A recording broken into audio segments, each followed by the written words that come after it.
السلام علیکم ورحمۃ اللہ وبرکاتہ۔ نحمدہ ونصلی علی رسولہ الکریم، اما بعد، اعوذ باللہ من الشیطان الرجیم، بسم اللہ الرحمن الرحیم۔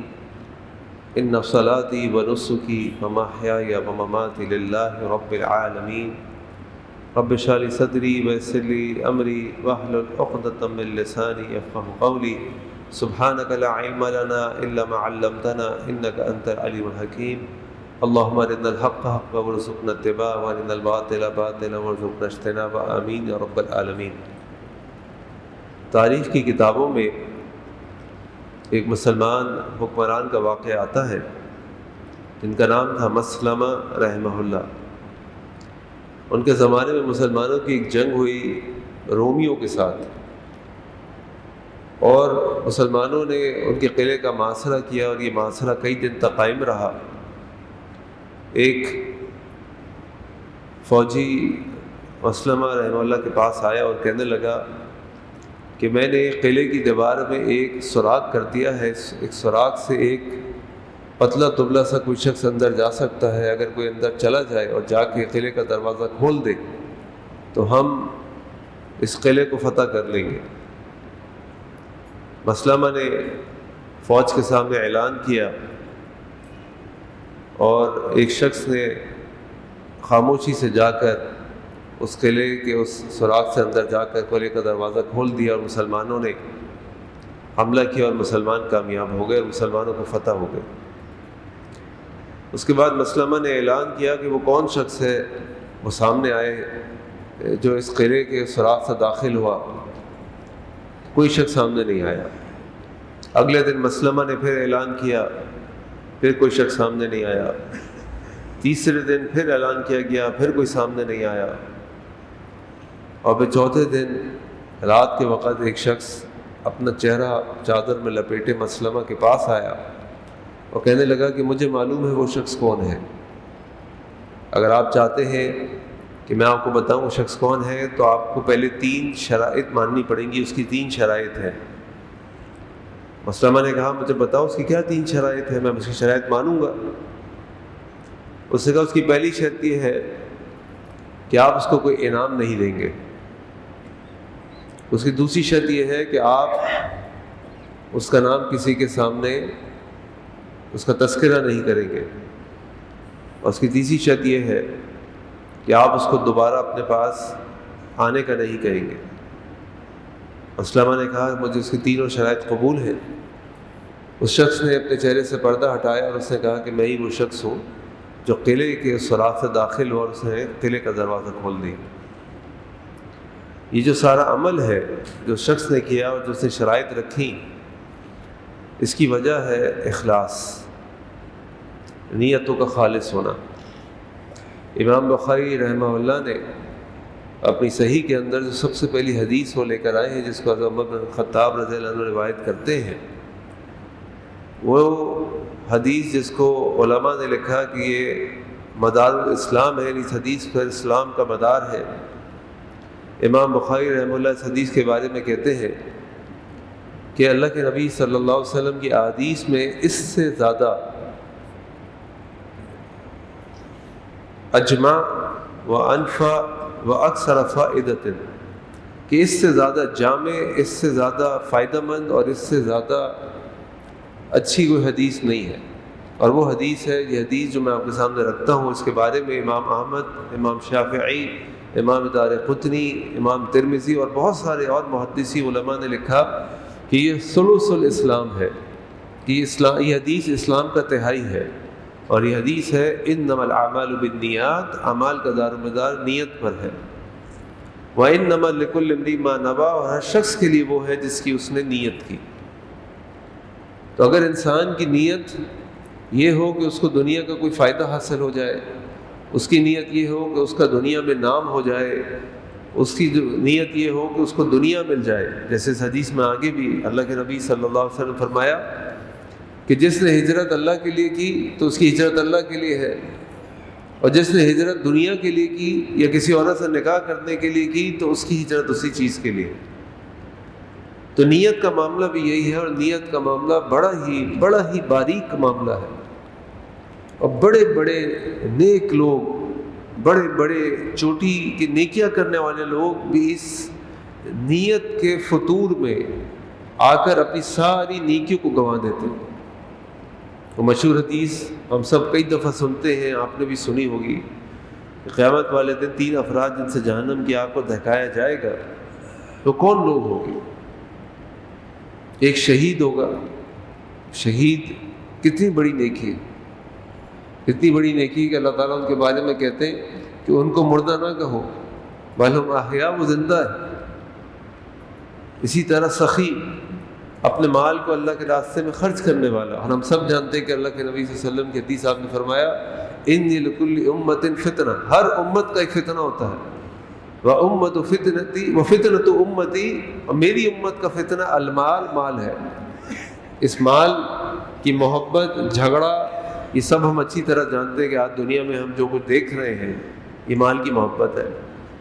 اور ایک شخص اپنے مال کو اللہ کے راستے میں بے درے خرچ کرتا ہے، اور تیسرا وہ شخص جو قاری عالم ہے، ساری زندگی علم حاصل کرتا ہے، لوگوں کو پڑھتا ہے، پڑھاتا ہے، لیکن یہ تینوں افراد وہ ہوں گے جن سے جہنم کی آگ کو دہکایا جائے گا۔ اور یہ تینوں افراد کے ساتھ جب یہ معاملہ ہوگا، وہ اللہ کہیں گے، اللہ شہید کہے گا اللہ میں نے تو آپ کے لیے شہادت دی، اپنی جان خرچ کر دی، اللہ کے آپ کے لیے قربان کر دی۔ سخی کہے گا اللہ میں نے آپ کے لیے مال اپنا خرچ کر دیا۔ عالم اور قاری کہے گا اللہ میں تو آپ کا قرآن پڑھ پڑھ کے لوگوں کو سناتا رہا۔ اور اللہ تعالیٰ کہیں گے کہ جس چیز کے لیے، جس ارادے نیت سے تم نے یہ کام کیا وہ تم کو مل گیا۔ تمہیں دنیا والوں نے شہید کہہ دیا، تم چاہتے تھے تم شہید کہلاؤ۔ تمہیں دنیا والوں نے سخی کہہ دیا، تم چاہتے تھے تم سخی کہلاؤ۔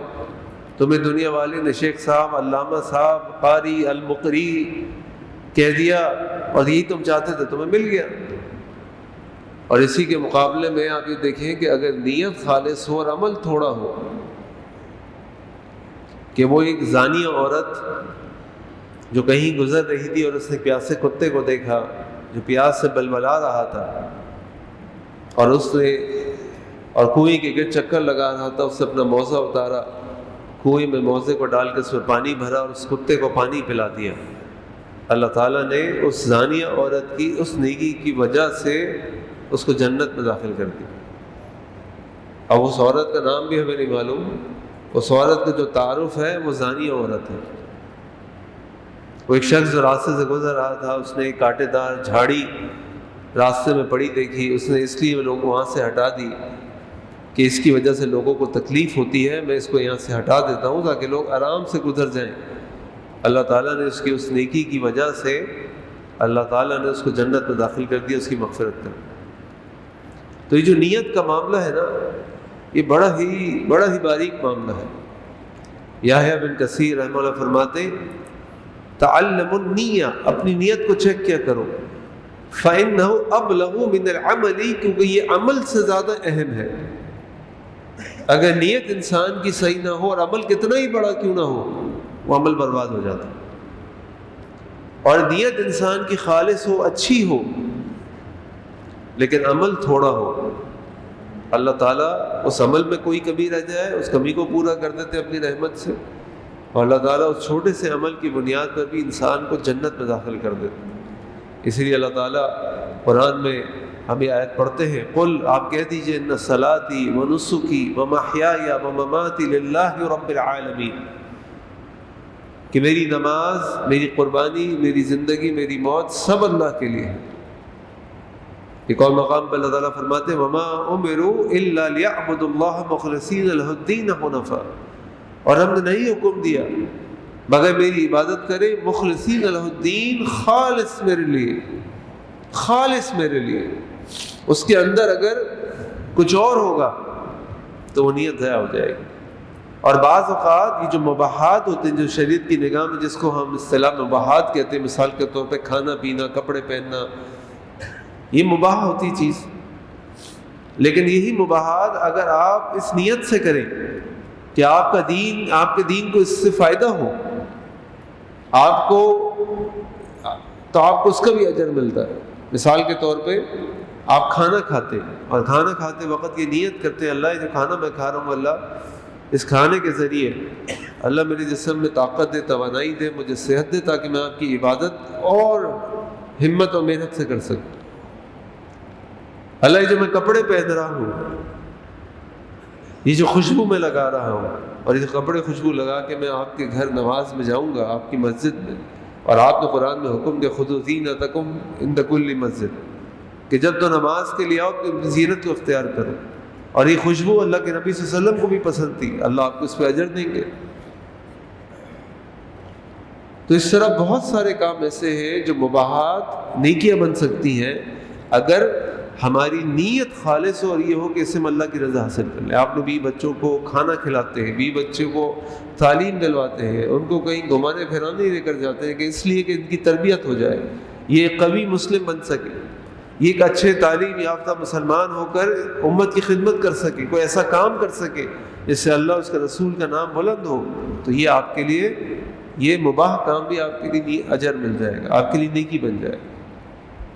امام سفیان الثوری رحمہ اللہ فرماتے ما آلست شیئا علیہ، کوئی چیز اشد علی النیہ، کسی بھی چیز کو سیدھا کرنے کے لیے، اس کا علاج کرنے کے لیے مجھے اتنی محنت نہیں کرنی پڑی جتنی مجھے اپنی نیت کو صحیح رکھنے کے لیے محنت کرنی پڑتی، لأنہا تتقلب، کیونکہ نیت الٹ پلٹ کرتی رہتی ہے، کبھی نیت کچھ ہے، کبھی نیت کچھ ہے، کبھی نیت کچھ ہے، کبھی نیت کچھ ہے۔ تو یہ نیت یعنی اخلاص اور ریا میں جو ڈیوائیڈنگ لائن ہے نا، جو لائن اس کو تقسیم کرتی ہے وہ اتنی انویزیبل ہے، یعنی اتنی باریک ہے اور نہ نظر آنے والی ہے، یہ صرف اللہ جانتا ہے اور بندہ جانتا ہے، اس کے علاوہ کوئی نہیں جانتا۔ میں آپ کے بارے میں کچھ نہیں کہہ سکتا، میرے بارے میں کچھ نہیں کہہ سکتا، ہو سکتا ہے اس کے پیچھے میرا ارادہ کچھ اور ہو جو میں آپ کے سامنے آیا ہوں، یہ اللہ جانتے اور میں جانتا ہوں۔ اور اس کا مطلب یہ ہے کہ آپ کسی کے دل کا فیصلہ نہ کریں اور میں کسی کے دل کا فیصلہ نہ کروں کہ فلاں شخص بڑا ریاکار ہے، وہ لوگوں کے سامنے اس لیے کرتا ہے تاکہ لوگ اس کو دیکھیں، اس کی تعریف کریں، یہ اللہ بہتر جانتا ہے، میں نہیں جانتا، میں کسی کے دل کا فیصلہ نہیں کر سکتا، یہ اللہ بہتر جانتے ہیں۔ تو لہٰذا اپنی نیتوں کو خالص کریں، اپنی نیتوں کو بار بار چیک کریں۔ اسی لیے ہمارا جو باطن ہے نا، باطن وہ ہمارے ظاہر سے اچھا ہونا چاہیے۔ جتنی عبادات، جتنے اذکار، جتنی تلاوت ہم لوگوں کے سامنے کرتے ہیں، اس سے زیادہ ہم اکیلے خفیہ میں کرنے والے ہیں۔ اس لیے اللہ تعالیٰ کو تہجد کی نماز سب سے زیادہ پسند ہے نفلی نماز میں۔ وہ انسان عام طور پہ عام حالت میں اپنے گھر میں اکیلے کھڑے ہو کے پڑھ رہا ہوتا ہے اور کوئی دیکھنے والا نہیں ہوتا، کسی کو نہیں پتا ہوتا، کسی کو نہیں نظر آتا۔ میں نماز پڑھنے آیا، میں نے آپ کے ساتھ جماعت پڑھی، آپ نے میرے ساتھ جماعت پڑھی، مجھے پتہ چل گیا آپ فجر کی نماز میں آتے، میں بھی فجر کی نماز میں آتا ہوں، مجھے پتہ ہے۔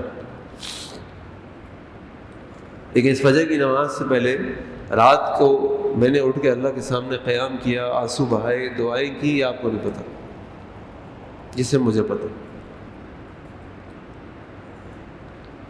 سلف صالحین کے معاملات تو ایسے ہوتے تھے کہ میں ایک جگہ پڑھ رہا تھا، میرے ذہن سے ان کا نام نکل رہا ہے کہ وہ اپنے گھر میں رات کو قرآن پڑھتے رہتے تھے، جیسے کوئی گھر والا آتا فوراً بند کر کے بیٹھ جاتے تھے، گھر والوں کو بھی نہ پتہ چلے کہ میں رات کو قرآن پڑھ رہا ہوں۔ کوئی نیکی میں اپنی ایسی رکھ لوں جو میرے اور اللہ کے درمیان ہو، کسی کو نہ پتہ ہو، کیونکہ جس نیکی کو لوگوں نے دیکھ لیا ہے، لوگوں کے سامنے آ گئی، اب اس میں ریا کا فیکٹر شامل ہو گیا، اس میں ریا کا امکان شامل ہو گیا۔ لیکن وہ نیکی جو میرے اور اللہ کے علاوہ کسی کو نہیں معلوم، وہ کسی کو نہیں معلوم، میں جاتے ہوئے روزانہ کسی کے گھر میں کچھ دے کے چلا جاتا ہوں، کسی کے گلے میں کچھ پیسے ڈال جاتا ہوں، کسی کا کوئی کام کر دیتا ہوں، کسی کو نہیں معلوم، صرف اللہ کو معلوم یا اس کو معلوم۔ بعض اوقات تو اس کو بھی نہ معلوم ہو۔ اس لیے جو ہم حدیث پڑھتے ہیں نا کہ اللہ تعالیٰ کے قیامت والے دن جب کہیں سایہ نہیں ہوگا سوائے اللہ کے عرش کے سائے کے نیچے، تو ان 7 قسم کے افراد جو اللہ کے عرش کے سائے کے نیچے ہوں گے، ان میں سے ایک شخص وہ ہوگا کہ جب وہ اپنے سیدھے ہاتھ سے صدقہ کرتا ہوگا تو اس کے الٹے ہاتھ کو نہیں پتہ چلتا ہوگا۔ اب یہ کیسے ہو سکتا ہے؟ اگر میں اپنے سیدھے ہاتھ سے کوئی کام کروں تو لازم میرے الٹے ہاتھ کو پتہ چلے گا. یہ کیسے ہو سکتا؟ علماء فرماتے ہیں یہ کنایہ ہے، یہ اشارہ ہے، اور یہ اشارہ اس بات کی طرف ہے کہ انسان جب صدقہ کرے تو اس کے قریب ترین شخص کو بھی کس دنیا میں کسی شخص کو پتہ نہ چلے کہ اس نے کوئی صدقہ نیکی کا کام کیا، کیونکہ اس سے تو نہیں، سیدھے ہاتھ کچھ کر رہا ہے تو الٹا ہاتھ سے تو نہیں چھپ سکتا. اس حد تک اپنے عمل کو چھپاؤ. تو نیت کا خالص ہونا یہ بڑا اہم کام ہے اور بڑی محنت والا کام. انسان کا بڑا دل چاہتا ہے کہ لوگ اس کی تعریف کریں، اس کی نیکی کی تعریف کریں، اس کا تزکیہ کریں، وہ لوگوں کو بتائے میں نے یہ کیا، میں نے یہ کیا، میں ایسا ہوں اور میں ایسا ہوں. سب کا دل چاہتا ہے، سب کے دل میں شیطان وسوسے ڈالتا ہے، لیکن اسی جذبے کو کنٹرول کرنا، اسی جذبے کو دبا کے رکھنا، یہ اصل کامیابی. اور اسی لیے میں نے آپ کے سامنے اس زانی عورت کی مثال رکھی کہ عمل اتنا سا ہے، اس عورت کی ساری زندگی اس کے جو برائی ہے اس سے متعارف ہے. جس مخلوق کو وہ پانی پلا رہی ہے اس مخلوق کی کیا حیثیت اور اہمیت ہے، لیکن اس کے باوجود چونکہ نیت تھی خالصتاً اللہ کی رضا کے لیے کہ اللہ کی مخلوق پیاسی ہے، میرا اللہ خوش ہو جائے گا، اللہ نے اس کو بخش دی. تو میں آپ کے سامنے 3 چیزیں رکھتا ہوں کہ جن کے ذریعے ہم اپنی نیت کی حفاظت کر سکتے ہیں. سب سے پہلی چیز تو یہ کہ اللہ تعالیٰ سے مدد طلب کریں، اللہ تعالیٰ سے دعا کریں. جس طرح ہم اپنی اور دیگر کاموں میں اللہ تعالیٰ کی مدد طلب کرتے ہیں، بالکل اسی طرح اپنی نیت کے خالص ہونے کے لیے بھی اللہ سے اخلاص مانگنے کے لیے، ریاکاری سے بچنے کے لیے اللہ سے مدد طلب کریں.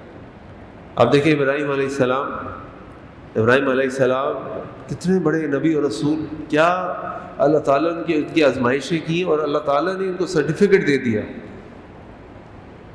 کہ وَإِذَا ابْتَلَىٰ إِبْرَاهِيمُ رَبُّهُ بِكَلِمَاتٍ فَأَتَمَّهُنَّ. جب بھی اللہ تعالیٰ نے ابراہیم علیہ السلام کو کسی آزمائش میں ڈالا، اللہ ابراہیم علیہ السلام اس آزمائش میں پورے اترے. وہ ابراہیم علیہ السلام اللہ تعالیٰ سے دعا کرتے ہیں، وَإِذْ قَالَ إِبْرَاهِيمُ، اللہ تعالیٰ قرآن میں فرماتے ہیں، اور جب ابراہیم علیہ السلام نے یہ کہا رب اجعل هذا البلد آمنا، اللہ اس شہر کو، اس مکہ کے شہر کو امن کا گہوارہ بنا دے.